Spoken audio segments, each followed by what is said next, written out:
A new consumer price index report has come out this week showing that grocery prices once again month over month increased by over 2% for American consumers. And that, by the way, is 2% as a whole. But other individual items have, of course, gone much higher.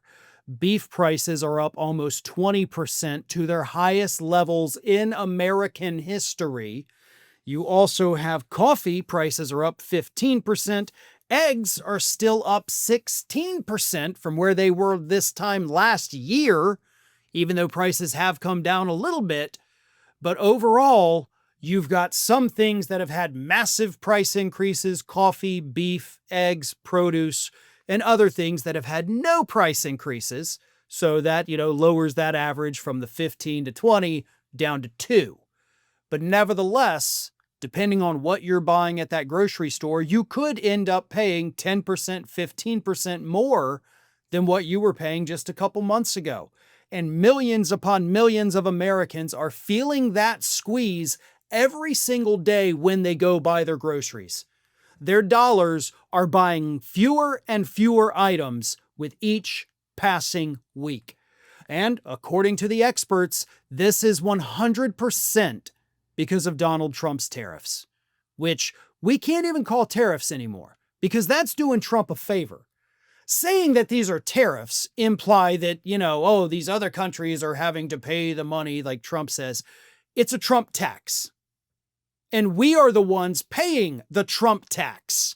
And we're paying it to Trump, who's bragging and bragging and bragging about how much money his tariffs are bringing in. But the money they're bringing in is not coming from foreign companies. Hell, it's not even technically coming from American companies because even though they pay it, they pass it on to us. Home Depot announced this week, we're raising prices because of the tariffs.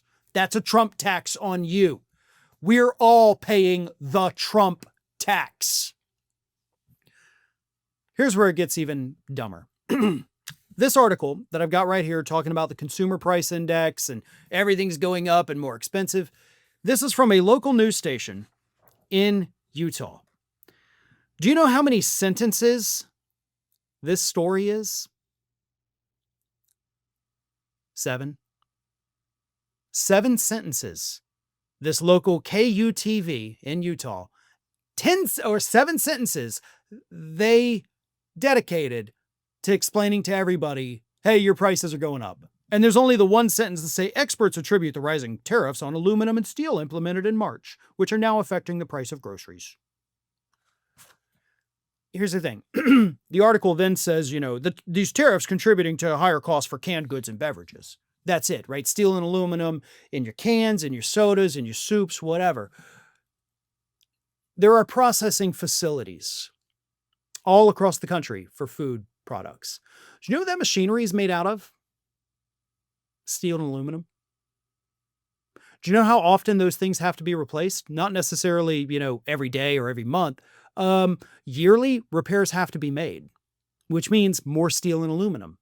So when these food manufacturers, we'll call them, have to replace pieces of machinery or outright buy new pieces of machinery that's made from steel and aluminum, they're paying higher prices, which means they pass it on to us. So even things that aren't being subjected to the Trump tax end up being subjected to the Trump tax because somewhere along the, road from farm to table, it's using items or relying on items that are subjected to the Trump tax. Nothing is exempt. This article also says only about 10% of grocery store food is imported.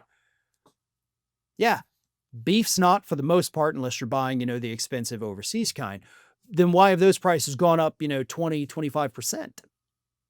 It's because the supply chain. Republicans love talking about the supply chain, during the Biden years. They're dead silent about it right now.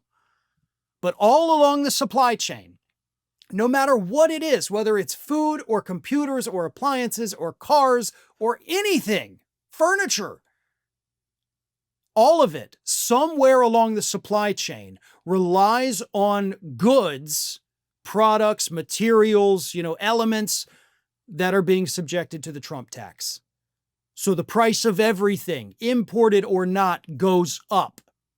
And we are the ones paying that Trump tax to Donald Trump himself so he can go on social media and brag to you how much money he's making. Thanks for watching, everyone. We're inching closer and closer to 1 million subscribers, and we're aiming to hit that goal before the year closes. So if you aren't subscribed to the channel, please do so, and don't forget to like, comment, and share. Thanks for joining us as we head towards this huge milestone.